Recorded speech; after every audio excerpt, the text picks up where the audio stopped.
저와 여러분 마음속에 성탄의 은혜와 기쁨이 충만하기를 기도합니다. 저희 순천센터 올해 기도 제목이 30명 주일 예배입니다. 그런데 오늘 30명 이상 주일 예배에 참석하셔서 기도를 들어주신 하나님께 감사를 드립니다. 진주에서 이곳까지 예배를 드리러 오신 진주센터 동역자님들께 감사를 드립니다. 여러분들이 이 시대의 진정한 동방 박사들입니다. 네, 다 같이 요절 말씀을 읽겠습니다. 시작. 너 중에서 가장 작지 아니하도다. 내게서 한 다스리는 자가 나와서 내 백성 이스라엘의 목자가 되리라 하였습니다. 기도하겠습니다. 감사하신 아버지 하나님, 왕이요 목자 되신 아기 예수님을 저희 가운데 허락해 주셔서 감사합니다. 이 시간 이 예수님을 저희 심령에 허락하여 주시옵소서. 동방 박사들의 기쁨이 저희들의 기쁨이 되게 하여 주시옵소서. 예수님 이름으로 기도하였습니다. 아멘. 오늘 말씀의 제목은 왕이요 목자이신 예수님입니다. 아기 예수님의 탄생은 참으로 기쁜 소식입니다. 아기 예수님이 평화의 왕이요 선한 목자로 오셨기 때문입니다. 동방 박사들은 이 아기 예수님을 만난 기쁨으로 충만하였습니다. 이 시간 저희도 왕이요 목자 되신 아기 예수님을 만날 수 있기를 기도합니다. 기쁨으로 충만하기를 기도합니다. 1절을 읽겠습니다. 시작. 헤로드 왕 때 예수께서 유대 베들레헴에서 나심에 동방으로부터 박사들이 예루살렘에 이르러 말하되. 예수님은 헤로드 왕 때에 태어나셨습니다. 헤롯은 매우 잔인한 왕입니다. 아내와 자식들을 정적으로 몰아 죽였습니다. 예수님도 죽이고자 하였습니다. 예수님이 이런 어두운 시대에 베들레헴에서 태어나셨습니다. 메시아가 탄생했지만 백성들은 전혀 몰랐습니다. 그런데 놀랍게도 동방에서 박사들이 알고 찾아왔습니다. 놀랍지 않습니까? 동방은 이스라엘의 동쪽 지역입니다. 페르시아로 추정하고 있습니다. 박사는 천문학자들을 의미합니다. 그들은 별자리를 연구하고 시대를 분별하는 천문학자들이었습니다. 왕을 카운셀링하는 현자들이었습니다. 2절을 읽겠습니다. 시작. 유대인의 왕으로 나신 이가 어디 계시냐?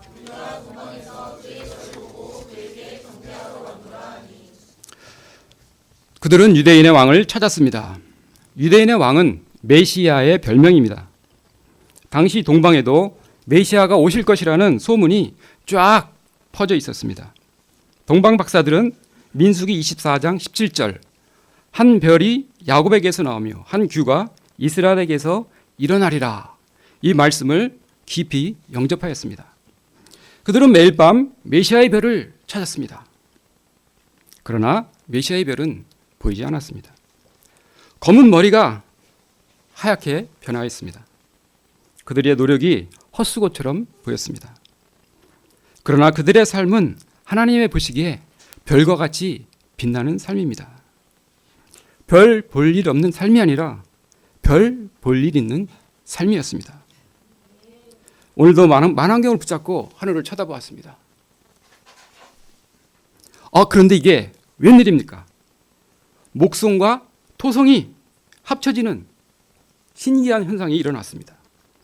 양의 자리와 물고기 자리 사이에서 별이 환하게 비추고 있었습니다.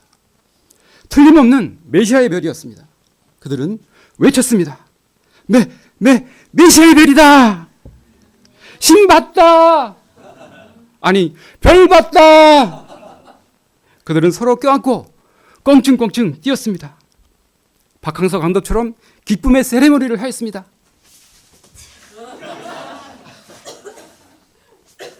그들은 메시아의 별을 만난 후 다 이루었다 하지 않았습니다.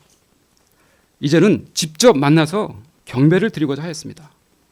경배란 엎드려 절하는 것입니다. 영어로 worship입니다. 예배를 드리고자 하였습니다. 와, 이는 정말로 놀라운 결단입니다. 인간적으로 생각하면 멍청한 결정입니다. 경배를 드리기 위해서 그 먼 거리를 가다니. 식구들은 미친 거 아니야? 결사반대했습니다. 청와대 국민청원 홈페이지에 들어가 우리 아빠 막아주세요! 글을 올렸습니다. 20만 명 이상이 찬성표를 했습니다. 댓글을 올렸습니다. 페르시아 수도 수산에서 예루살렘까지 그 거리가 1,500km 됩니다. 이 생명을 건 긴 여행길입니다. 강도, 맹수들, 사막의 더위, 추위, 강과 산, 그 각종 질병들이 기다리고 있습니다. 또 호위병도 데리고 가야 합니다. 인건비, 식비 등 경비가 만만치 않습니다. 그러나 박사들에게는 이런 것들이 문제가 되지 않았습니다. 예수님을 만나 경배를 드리고자 하는 소원과 열정이 있었기 때문입니다. 누군가 말했습니다. 나이 드는 것은 두렵지 않으나 삶의 열정이 식는 것은 두렵다. 그러나 박사들은 나이가 들수록 메시아를 찾고자 하는 소원과 열정이 더 뜨거워졌습니다. 저희도 나이가 많다고 뒷짐져서는 안 되겠습니다. 더 뜨겁게 예수님을 찾고 배우고 경배하는 자들이 되어야겠습니다. 3절을 다 같이 읽겠습니다. 시작. 예수가 온 예루살렘이 듣고 소동한지라. 메시아의 탄생 소식에 왕과 백성들은 소동하였습니다. 소동이란 깜짝 놀라다, 근심하다 뜻입니다.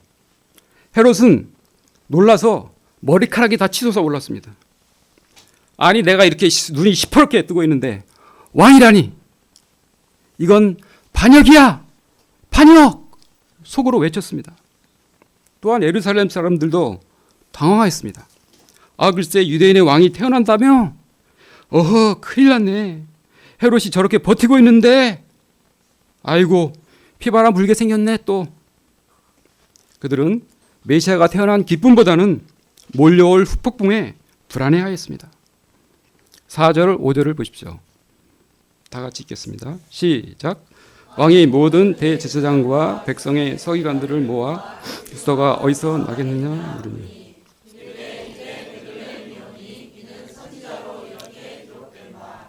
왕은 급하게 종교 지도자들을 집합시켰습니다. 그리스도가 어디서 태어나겠는가 물었습니다. 그들은 유대 땅 베들레헴입니다 대답하였습니다. 하나님은 이미 700년 전 미가 선지자를 통해서 메시아의 탄생지를 알려주셨습니다. 6절을 보십시오. 다 같이 읽겠습니다. 시작. 또 유대 땅 베들레헴아 너는 유대 고을 중에 가자지 아니하도다. 내게서 한 다스리는 자가 나와서 내 백성 이스라엘의 목자가 되리라 하셨습니다. 이 말씀에는 그 메시아 되신 예수님이 어떤 분이신가 잘 가르쳐 줍니다.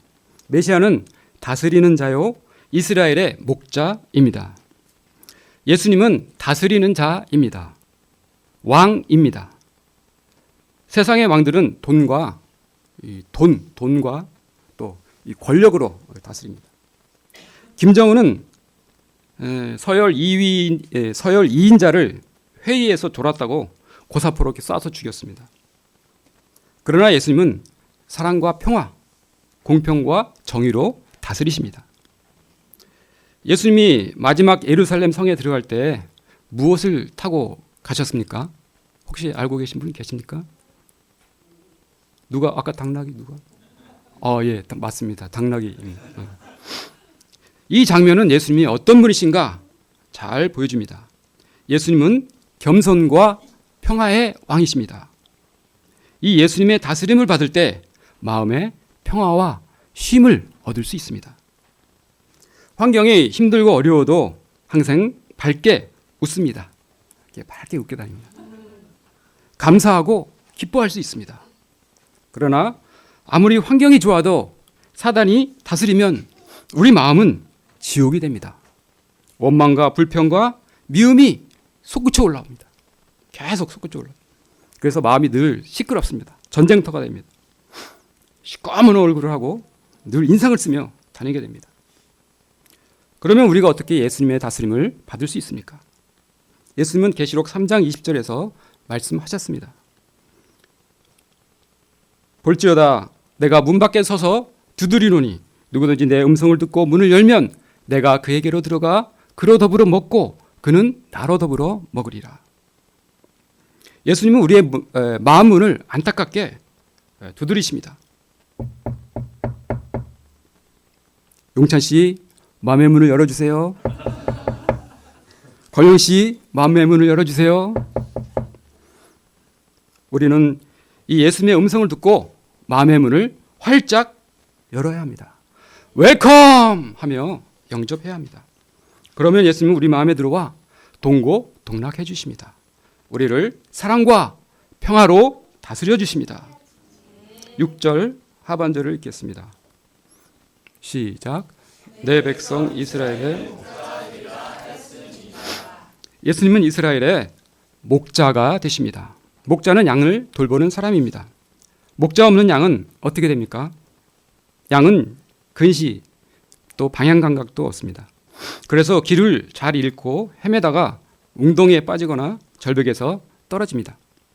다리가 짧아서 달리지 못하고 잘 넘어집니다. 이런 양은 맹수들에게 쉽게 잡혀 먹힙니다. 양에게 있어 목자는 절대적으로 필요합니다. 목자 없는 양은 상상할 수 없습니다. 불행 그 자체입니다. 성경에서는 사람을 이런 양에 비유하고 있습니다. 사람들에게도 목자가 절대적으로 필요합니다. 사람들은 조건이나 환경 때문에 불행하다고 생각합니다. 대부분 사람들은 돈이 없어서 불행하다고 생각합니다. 또 얼굴이 잘생기지 못해서 머리가 나빠서 나는 흑수저 출신이기 때문에 헬 조선에 살기 때문에 불행하다 생각합니다. 또 어떤 분들은 부모 때문에 또 상사 때문에 또 대통령 때문에 불행하다고 생각합니다. 물론 맞는 부분도 있습니다. 그러나 근본 원인은 그들에게 선한 목자가 없기 때문입니다. 성경에 나오는 세리 레위는 자신의 불행이 돈 때문이라고 생각했습니다. 그래서 세리가 되어서 악착같이 돈을 긁어모았습니다. 그런 돈을 이렇게 찬양하였습니다. 돈은 나의 목자시니 내게 부족함이 없으리로다. 돈이 나를 푸른 골프장으로 인도하시고 쉴만한 호텔로 인도하시는도다. 내 평생에 많은 여자들이 나를 따르리니 내 술잔이 넘치나이다. 그는 돈을 위해 민족도 양심도 다 팔았습니다. 그러나 결코 행복할 수 없었습니다. 행복은 살 수 없었습니다.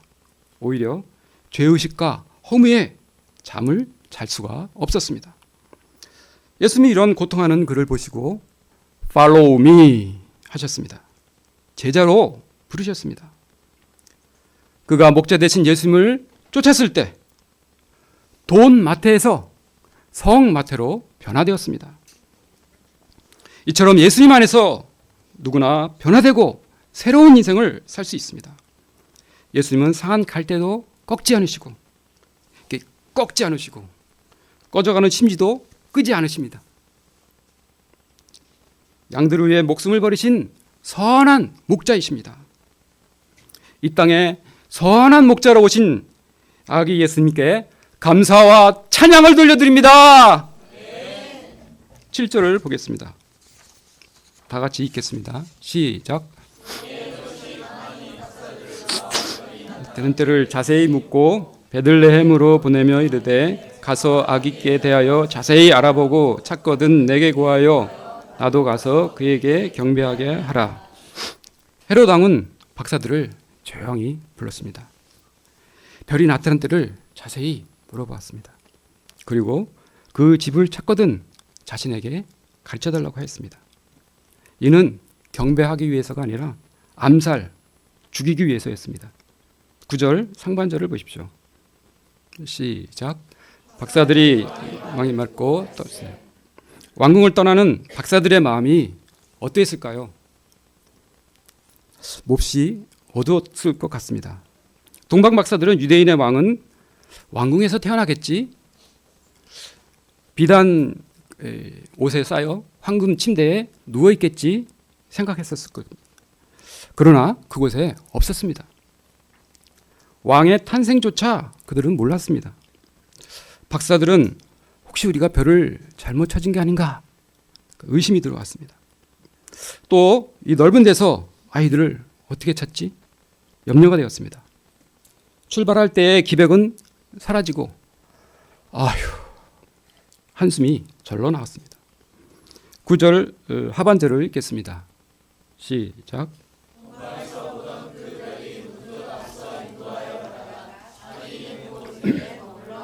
있는지라 무심코 밤하늘을 쳐다보았습니다.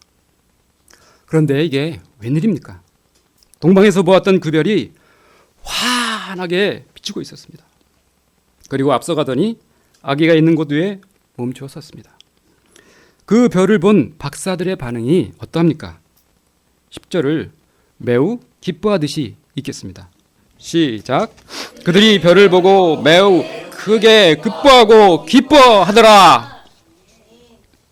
매우 크게 기뻐하고 또 기뻐하였습니다. 현대어 성경에는 너무 기뻐서 어쩔 줄을 몰랐다고 했습니다. NIV 성경에는 They were overjoyed. overjoyed. 기쁨이 샘처럼 솟아 넘쳤습니다. 그래서 그들은 싱스피레이션을 했습니다. 내게 샘 솟는 기쁨, 내게 샘 솟는 기쁨, 내게 샘 솟는 기쁨 넘치네. 내게 샘 솟는 기쁨, 내게 샘 솟는 기쁨, 내게 샘 솟는 기쁨 넘치네. 박사들은 왜 이렇게 기뻐했을까요? 그것은 메시아 대신 예수님을 만났기 때문입니다. 사마리아 여인도 예수님과 대화를 나눈 후 마을로 달려갔습니다. 기쁨으로 외쳤습니다. 어서 와 보세요. 내가 메시아를 만났어요. 기쁨으로 외쳤습니다. 그러나 박사들은 이렇게 기뻐하는데 이 기뻐하는 박사들을 보는 우리들의 심정은 어떠합니까? 요즘 우리들의 마음에 이런 기쁨이 있습니까? 기쁨이 있는 사람 한번 손 들어 보십시오. 예, 많이 있군요.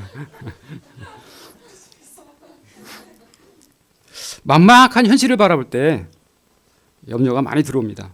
또 끊임없이 발생하는 문제 가운데서 기쁨이 많이 사라진 것도 사실입니다. 실제적으로 세상은 문제와 위기의 연속입니다. 문제가 생기고 위기가 발생하고 프로블럼, 크라이시스.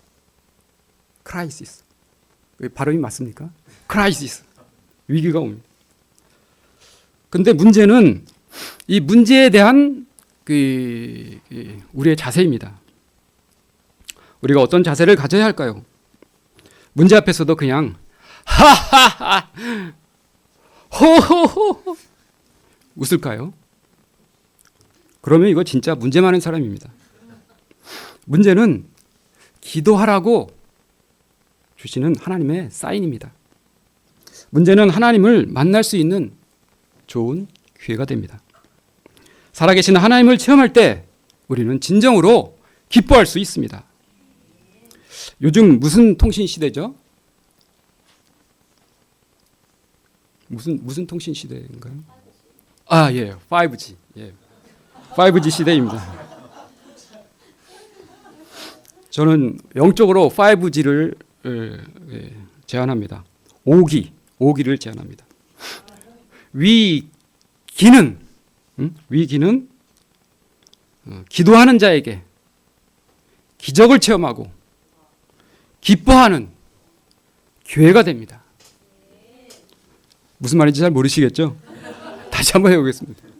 위기는 기도하는 자에게 기적을 체험하고 기뻐하는 기회가 됩니다.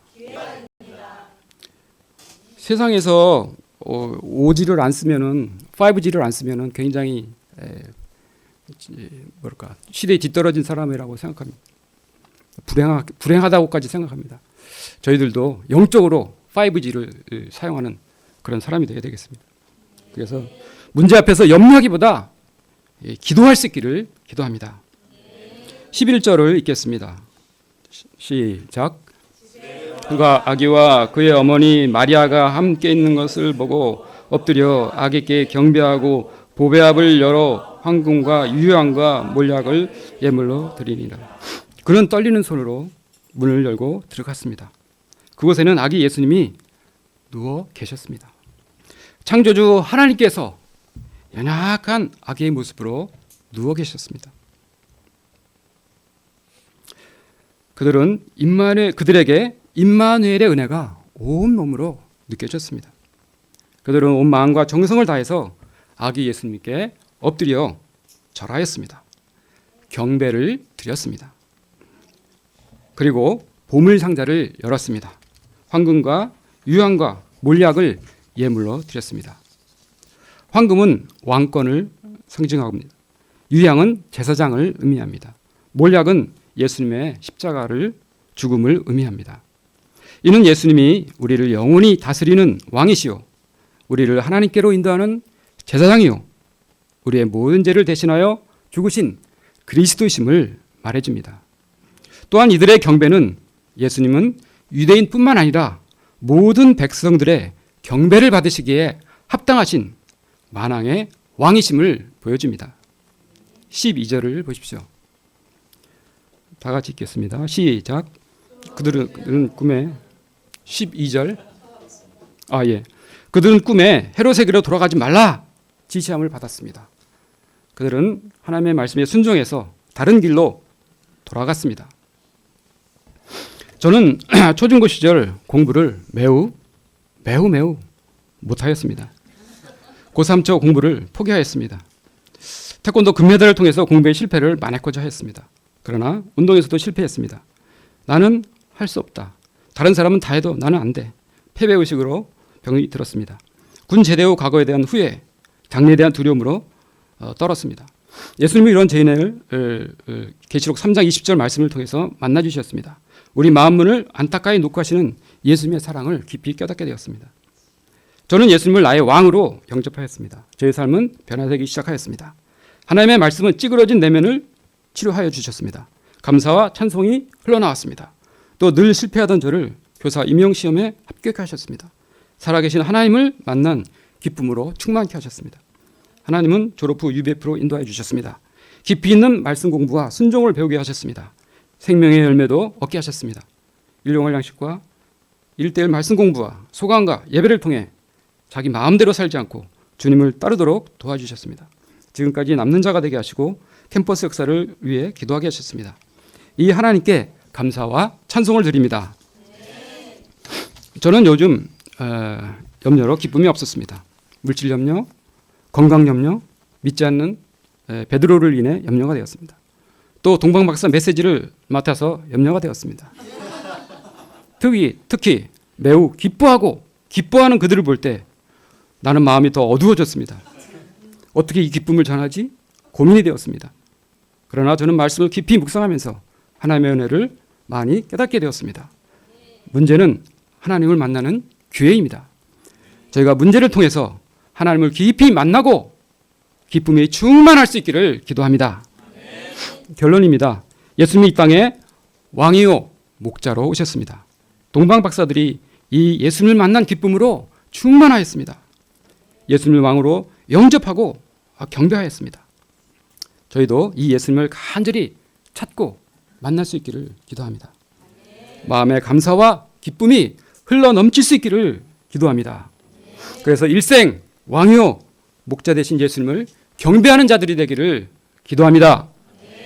다 같이 기도하겠습니다. 광야 같은 세상에서